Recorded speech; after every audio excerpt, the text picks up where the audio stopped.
Morning dears, we are discussing lesson 4 structure of the atom. In our last class we have discussed that what is an atom, and atom is not an indivisible one. It contains two charged particles that are electrons and protons. And today we are going to discuss how these electrons and protons were arranged within the atom. And a number of scientists proposed various models for the atom, and today we are going to discuss two models, that is J.J. Thomson's model and the second one is Rutherford's model. So let us watch the video. Thomson proposed the model of an atom to be similar to that of a Christmas pudding. The electrons in a sphere of positive charge were like dry fruits in a spherical Christmas pudding. We can also think of a watermelon. The positive charge in the atom is spread all over like the red edible part of the watermelon, while the electrons are studded in the positively charged sphere like the seeds in the watermelon. Thomson proposed that an atom consists of a positively charged sphere and the electrons are embedded in it. He said that an atom contains equal number of protons and electrons. Now we can see that 6 electrons and 6 protons. So an atom is electrically neutral. Although Thomson's model explained that atoms are electrically neutral, the results of experiments carried out by other scientists could not be explained by this model. Actually, J.J. Thomson was the first one to propose a model for the structure of an atom.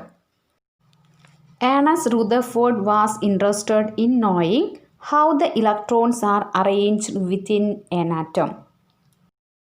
He was born in New Zealand in 30 August 1871.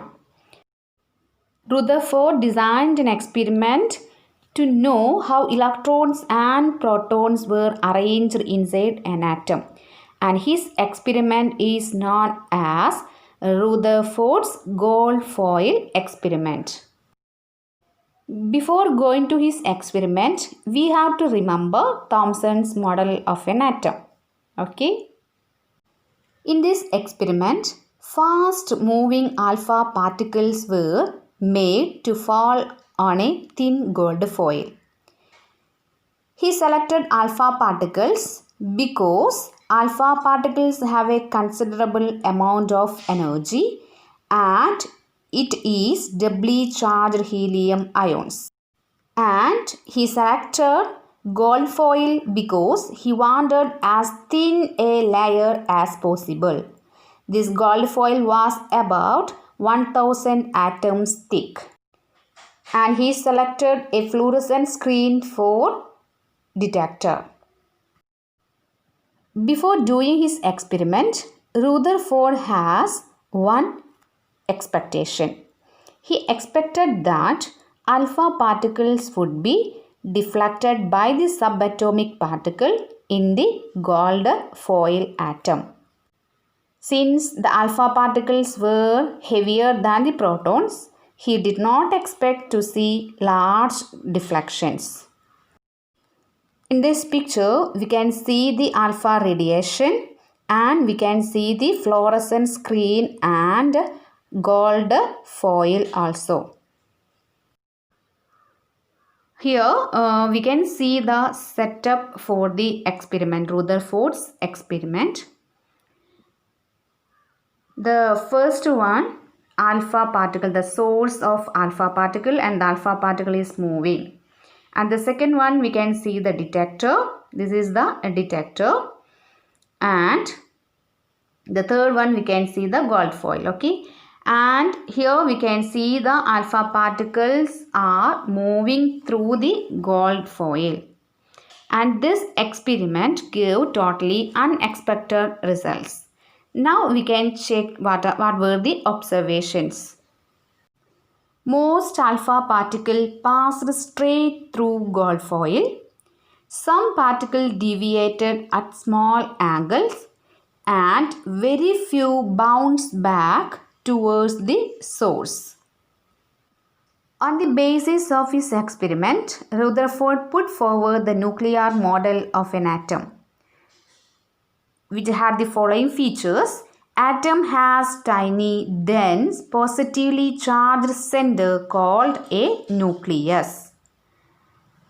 Second one, mass of atom is concentrated in nucleus. Here we can see in the picture, we can see the nucleus as in green color, green and red color. And third one, the electrons revolve around the nucleus in circular path. Let us discuss drawbacks of Rutherford model of the atom.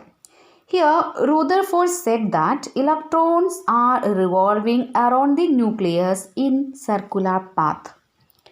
Any particle in a circular orbit would undergo acceleration.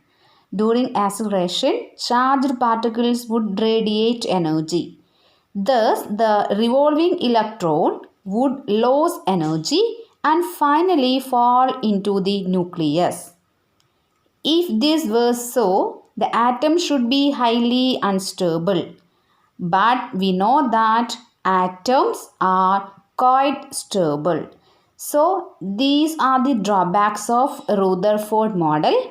In order to overcome these drawbacks, another scientist, Niels Bohr, put forward another structure for an atom that we can discuss in our next class. Okay, thank you.